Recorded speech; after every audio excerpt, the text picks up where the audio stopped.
ہم دوستوں کو بتاتے ہیں اپنی نسلوں تک دین پہنچانے کا گر اپنی بیوی کو دیندار بنانا ہے.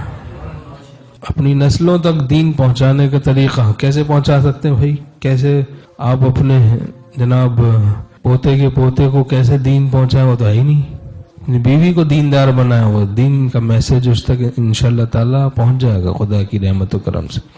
تو گھروں میں دینداری نہیں لاتے ہم لوگ، باتیں سن لیتے ہیں، بیان سن لیتے ہیں، ٹھیک ہے بھائی، تاکہ یہ صوفی لوگ بھی خوش ہو جائیں، ہم آتے ہیں.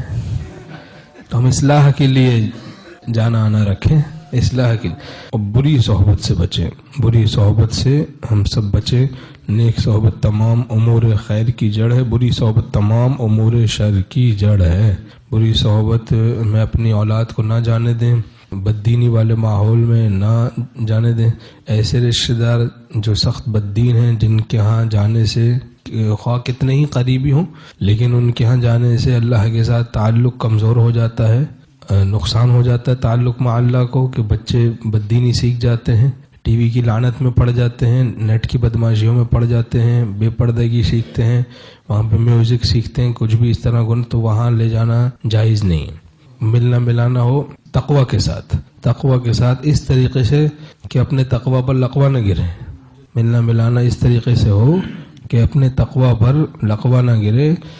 قطع رحمی کے گناہ سے بچنے کے لیے بھی اتنا کافی ہے کہ بوقت ملاقات سلام، بقدر ضرورت کلام.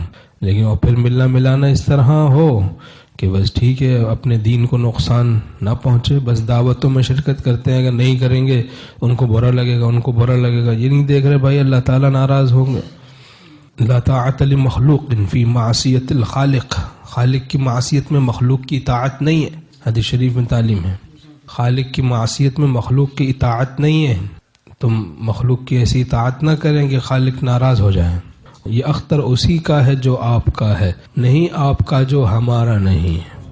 تمہارا نہیں جو ہمارا نہیں، نہیں آپ کا جو ہمارا نہیں.